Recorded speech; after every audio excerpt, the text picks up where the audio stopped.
Right, these are 2x4s for the apex roof. So I've got them in 3 metre lengths. I'm going to cut them down. I'm just going to cut them in half, and then we're going to go down to the base. And we're going to make sort of like a jig, and then we're going to make 5 apex pieces like that, all ready for the roof. And then it's make the frame and crack on.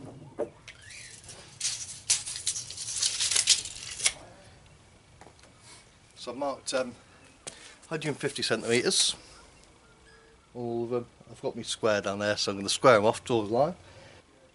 I'm going to put them through the chop saw and uncover the base, and then we'll start making this jig.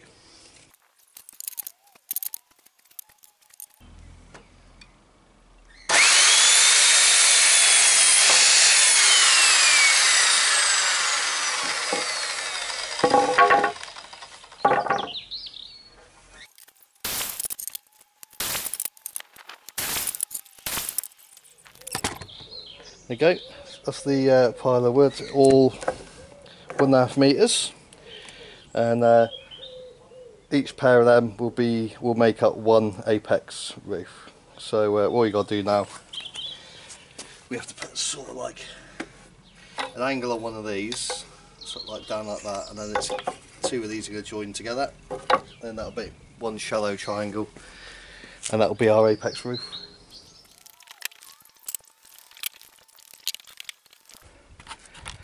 There you go.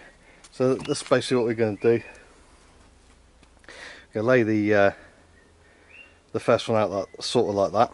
Obviously going to measure it up a little bit, and then alter it as we need to. And we'll put some lines down, and then we can make all the others exactly the same. There you go. What I've got then, I'm going to use my tape measure, and I've got a silver line adjustable bevel, so I can get the angle that I want, and then I can copy it on the other side, and hopefully it'll all turn out nice and even, and it'll look good.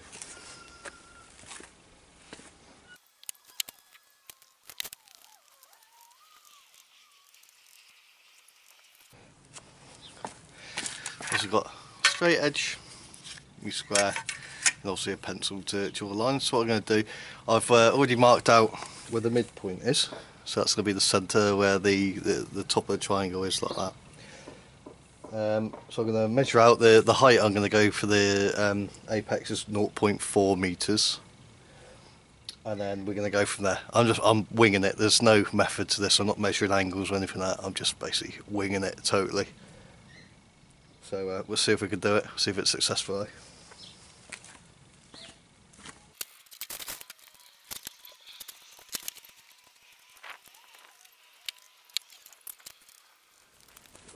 Right, so what I've done then, there's the centre line. I've put a mark on the wood there, and I've lined the top of the wood there with the centre line at the top, 0.4. And I've basically got my square, put square edge up there, and I've gone from that edge to that edge, and hopefully that'll give me my angle. And then what I'll do, if I chop all the pieces of wood at that angle, hopefully it then all join up nice and neatly, and we'll have a nice neat join there, sort of in the middle. And I've lined up the wood right on the corner of the shed base over there, so hopefully once it's all cut and the angles there, it'll all rest like that, and then I could just cut a little, I think they call it a bird's tail or something like that in here, like a little notch, maybe go in 1 centimetre and square it off, and then it should sit right on top of the frame, the wall frame, so then I've got something nice to attach it to with screws and things like that. Right, let's have a go at some more then.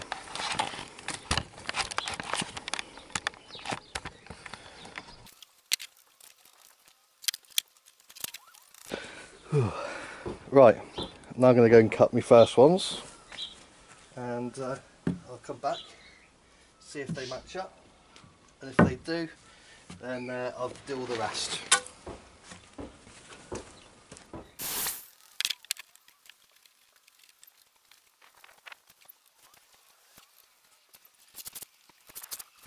There you go, the angle's very slightly out, but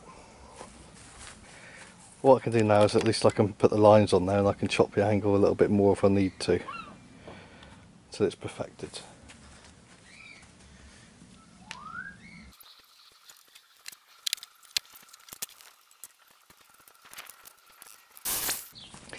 There you go, just a little bit of messing around. I think I just, when I cut the last angle, it's just a little bit out slightly, not paying enough attention.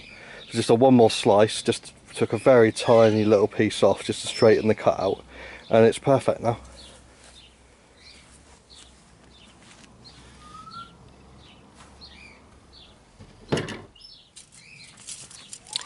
And with the overhang each side, I measured they're both about 23 centimetres, so I've got plenty there to play with for the overhang. I can just leave it like this, but then I'd use more OSB board for the roof. So what I'll do is I'll measure up so it's just 15 centimetres overhanging, and we'll go from there. So now I just got to copy that 4 more times, and then that's all my angles done. And then now I'm going to cut up some wood. I've got bits of wood all over the place to that sort of angle there, and I'm going to screw it all together. Now the end gables won't need a piece on the outside because you're going to have all the slats going down for the feather edge, but on the inside I'll secure it all together with the thing, and I'll put a couple of screws going through the top and the bottom. So at least there's a couple of screws going that way, and then screws going through the sides too to keep it all stable. All the middle ones I can put a piece of wood each side to make sure it secures it all and keeps the angle and everything. So yeah, happy with that, that's cool. Let's carry on and do the rest.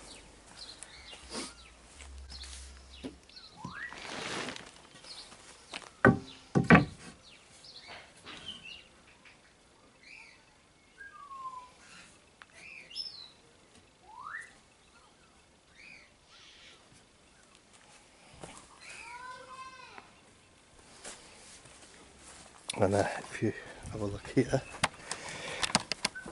these two now are the exact same angles. So what I'm going to do is I'm just going to overlay these onto the uncut pieces and just transfer the angle over, and then all I've got to do is cut it all off. What a deal. I don't know if you can see it there. We've got a couple of cracks in the wood there.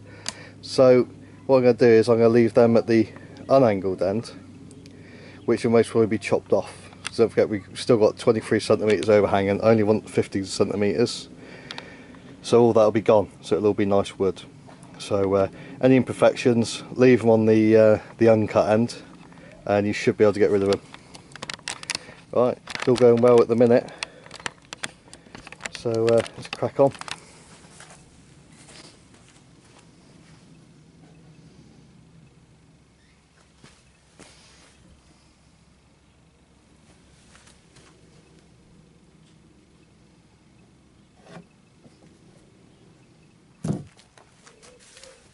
That's all these angles cut, well, all these angles have been marked out now, so I'm going to take it to the chop saw, cut the angles off them, and away we go. I haven't got any with me at the minute, but I totally recommend wearing some sort of gloves while handling this wood, because although they're quite nice and smooth, there are big splinters sort of coming off in some places. Just have one in my thumb. So I ain't got any gloves at the minute, so I can't be bothered to go and buy some. So just if you got any laying around, I'd definitely recommend wearing them.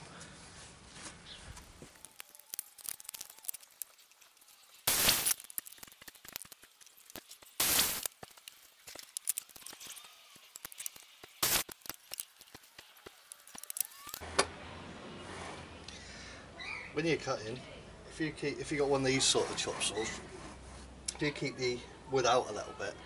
it means you can run the wheel, the blade, across the whole cutting surface, so you can make sure you're exactly on target.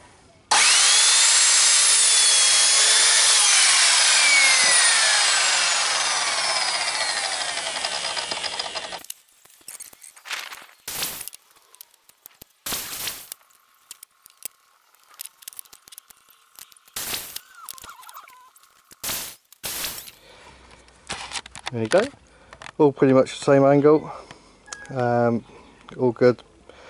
Now I'm going to line them all up, put them in their pairs, and we'll cut up some of the little brackets so we can screw them together. Well, the plan seems to work, so that's the first one, looking good at the minute. So what I'm going to do, I'm just going to match them all up so I know that they're all good angles. I'm going to mark them all with like a 1 or a 2, 3, 4 and 5, and then I'll start putting them back together, put them all together, put the little brackets on there so to keep them all in one piece.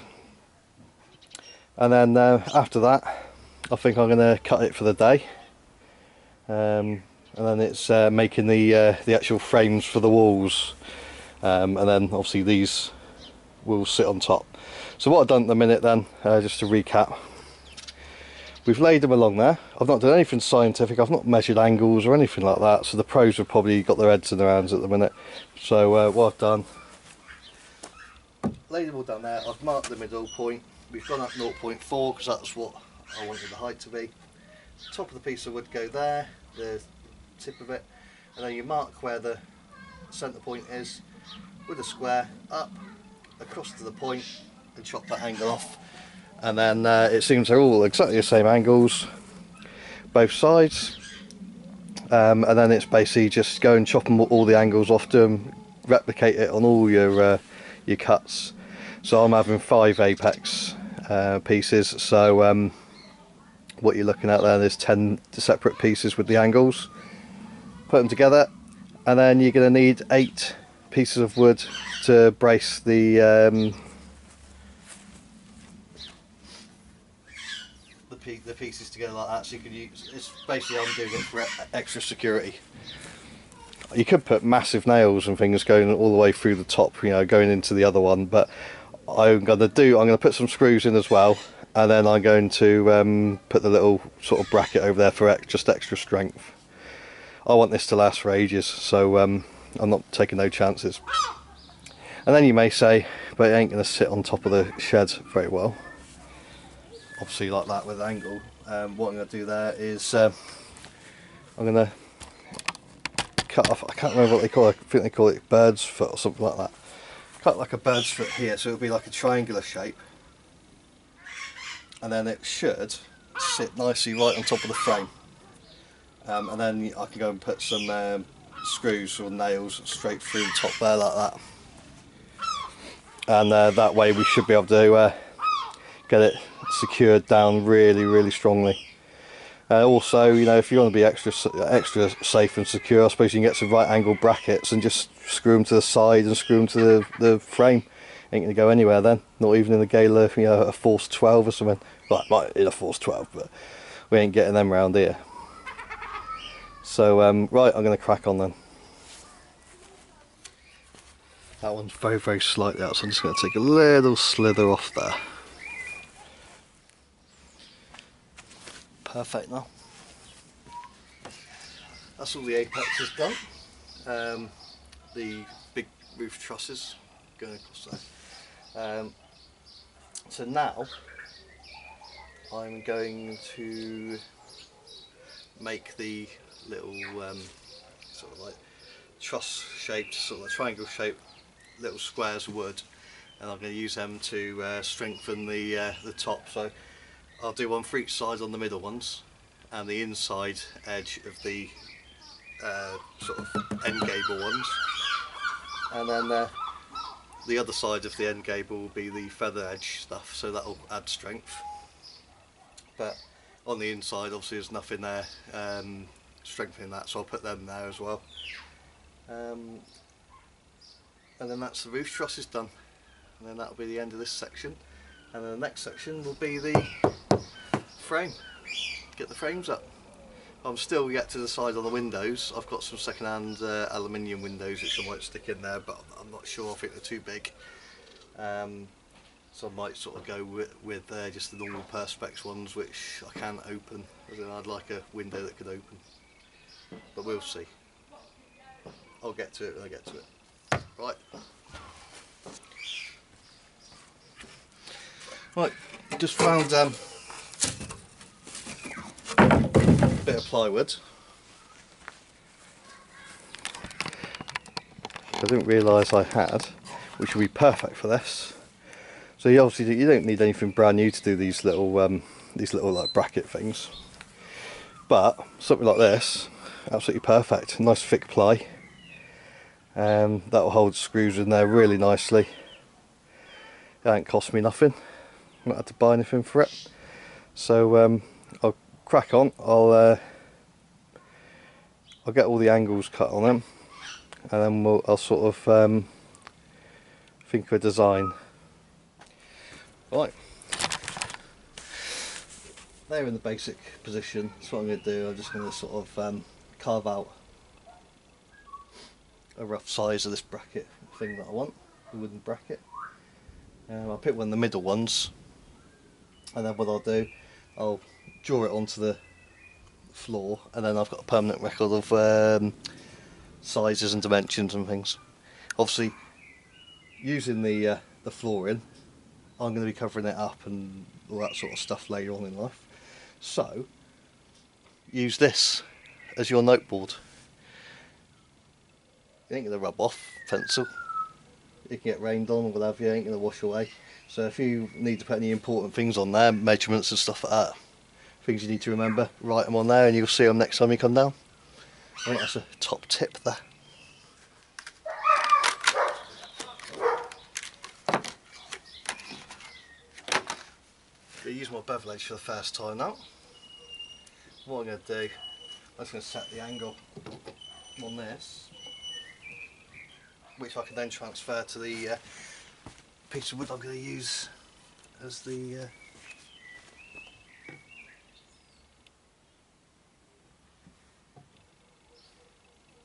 securing piece.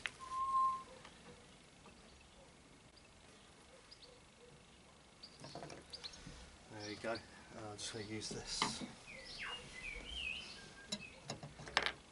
on the board. So what I've settled with, I'm going to do 5 that are going to be 20 centimetres long, 12 centimetres high, and then at the top of the 12 centimetres I'll do the angle. I'll draw the angles on there, go down like that, chop it to shape, and then we should have every single bracket exactly the same.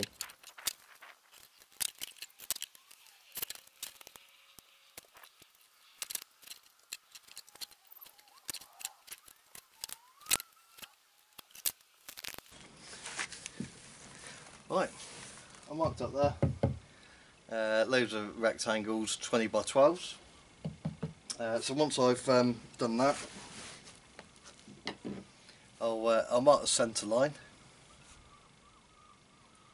it's 10 centimetres obviously. Stick the point of the angle there on the centre, draw that, and then that's my angles. And I'm going to go and get the circular saw, cut all them bits away, and then I'll have 5 brackets, and then I'll copy them, I'll do 5 more, and that's me. That's away I go to put them all up.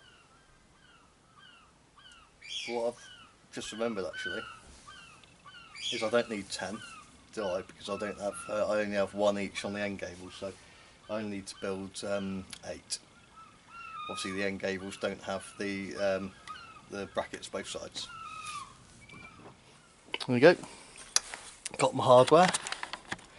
What I'm going to do is I'm going to set the depth. I'm going to measure up, set the depth, and then I'm just going to cut it where it is. If you measure the depth correctly,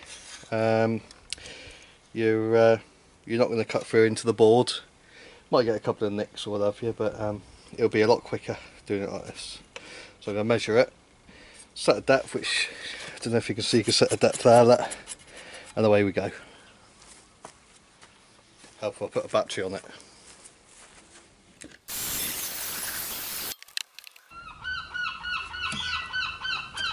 Very, very slightly out, so I'm just going to do it again.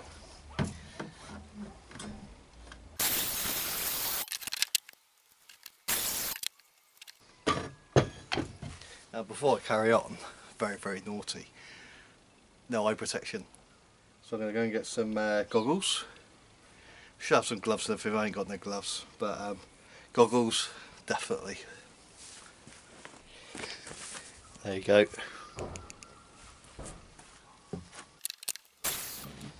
Yes, that's 5. So what I'm going to do, I'll then work out the midpoint, put it on there, cut the angle each side, and then it goes on, one goes each side of the middle trusses. Keep it all together with a couple of nails or screws through the sides.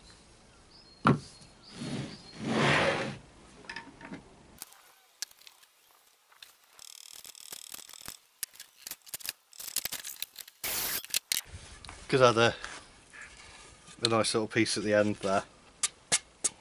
It's only 10 centimetres wide, but I'm just going to use this. So I'm just going to, use this, and I've got a load left as well. So I'm going to have a few sort of shorter ones, but I might as well make the most out of the wood. There you go. So that's all the little bits there, all cut up, ready to go. Just need to do the angles now. Once I've done the angles, I've got the where's my finger? 2 there. That's 1 each for the end gables, and then a pair for the other trusses.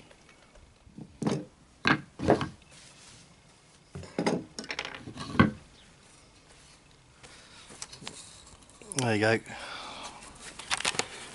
See that? There you go. So I've just drawn the angle. I've got the midpoint there, and I've just put the angle on it like that. I don't think it matters if it's going to be like a little bit out or it's not totally square. As long as you get the midpoint there, you should be okay, and then you can just fit it up to suit. If you need to cut a little bit more off here, there, or whatever, you can do that. It's no problem, is it? You ain't going to see them again. So there you go. So I'm going to go and cut all these off now, and then it will be putting all the trusses together.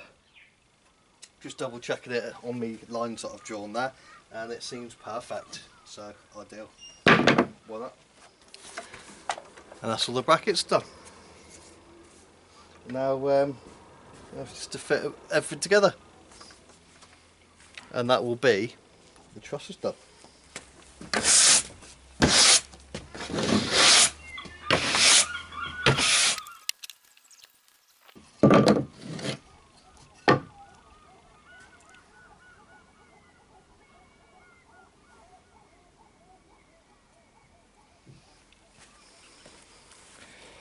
There you go, and that's how it's going to go. So what I'm going to do is drill a few holes each side, countersink them, and then stick some screws through, flip it over, same on that side, make sure it's all still squared up and everything, it's all the same angle, and that will be one truss ready to go, except for where I'm going to sort of trim it down. So I'm going to trim it down to 15 centimetres overhang, which I suppose I could do on the day when I actually fit it all. I could fit it in, I can cut it in situ, I reckon. So for the next phase, I've got some 50mm screws from Wickes, the Ultra Gold zinc and yellow ones, and you get a bit with it as well, which must be inside there somewhere, so I can use that. And also I brought down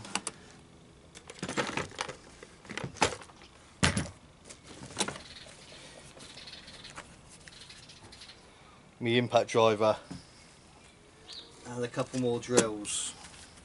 So what I'm going to do, I'm going to set one up with the wood drill to do the hole, another one I'm going to use to countersink, and the other one I'm going to use to drive. So I've got all the tools, I've got loads of drills and things, so I might as well use them when rather than buggering about.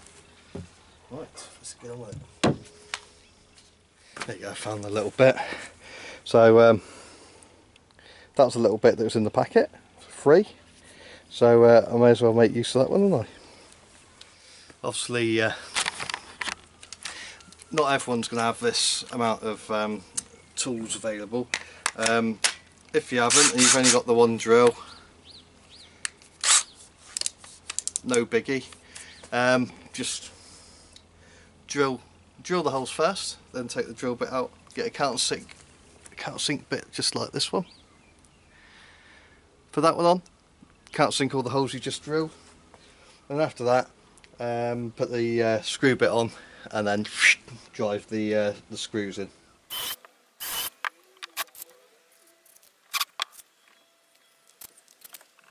Just have one final check everything's square, because this is it now. There we go, and I've got the 2 screws in there. 2 screws in there ready. I'm just going to put another couple of holes in. I'm going to flip it over and do the same the other side.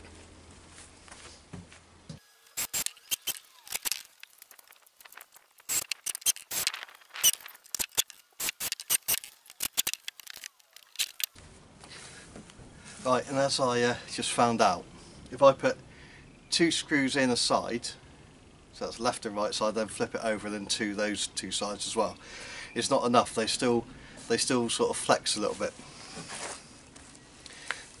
when you put it down. So what I suggest is you put at least 3 screws in each side. That seems to be keeping them nice and stable. I'll just pan the camera around so you can have a look at the 2 I've done so far.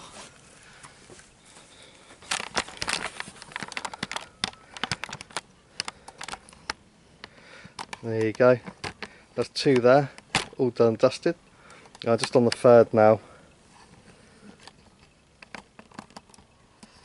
Once I've done this, then it's the 2 end gables, so they're just going to have the one batten on each. So I might maybe go up to 5 or 6 screws each side then, just to make sure it's completely locked in.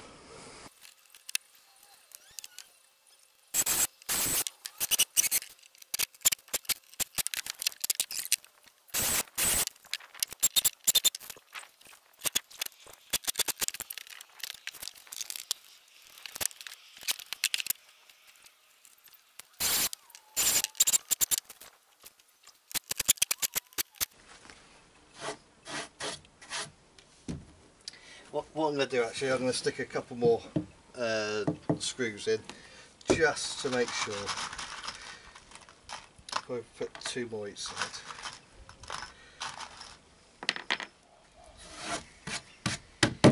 There you go, that's one end gable.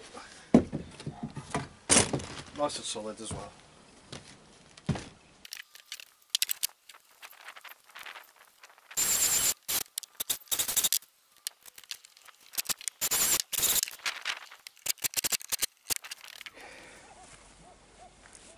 Right, and for these screws, these bits here, what I'm going to do, I'm putting some long screws in that way, just for a little bit of extra security, like that. So what I've done, I've already done it, is drill a hole in, sort of sideways like that, go in like that way, nice angle, in. Got my little countersink bit, and I've gone down into it so the screw head doesn't protrude out here and get in the way of the roof. So it's going to be down a bit, and then obviously screw it in.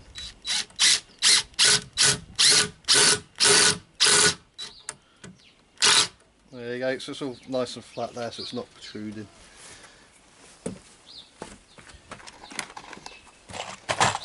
This is the 70mm screws, I'll just put in 1 each side.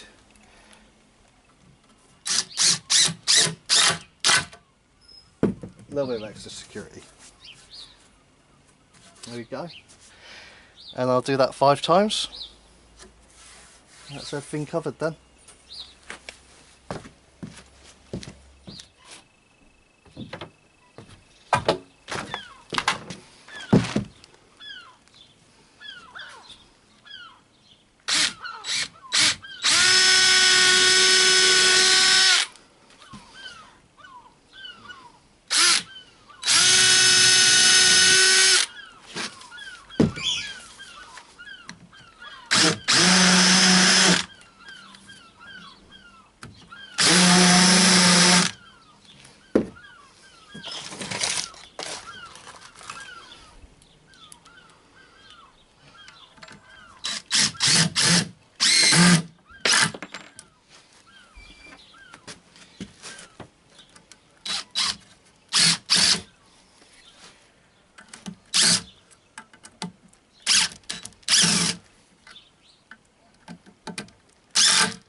And there you go.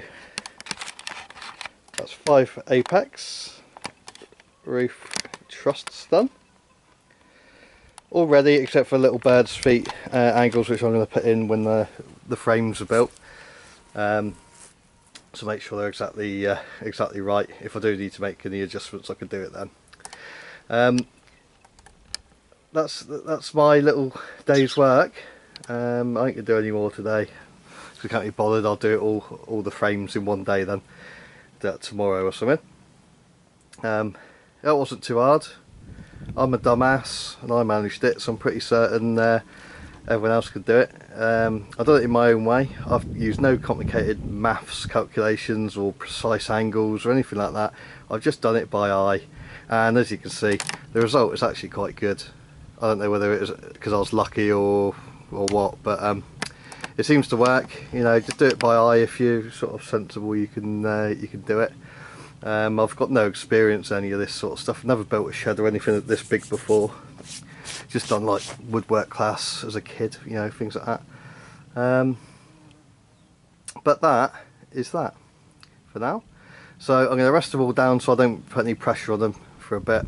I'll cover up the base again, and then hopefully tomorrow, if the weather's still good, I shall make a start at least on the frames. I've still yet to decide on the windows, so I may have to just do the door and 2 sides, and then do the last side with the windows in last, so I got enough time to sort of decide what I want. Right, this is Chris from UK Tool Reviews, and this is the roof truss part of the series. Hope you enjoyed it. Hope it's given you some more ideas of trying something like this yourself. You don't need to be a genius, as I've pretty much pointed out here. You know, it's not much to it really, to be honest. It's just a little bit of common sense. So and I've used quite a lot of tools, but you don't need to. You don't need all that many tools.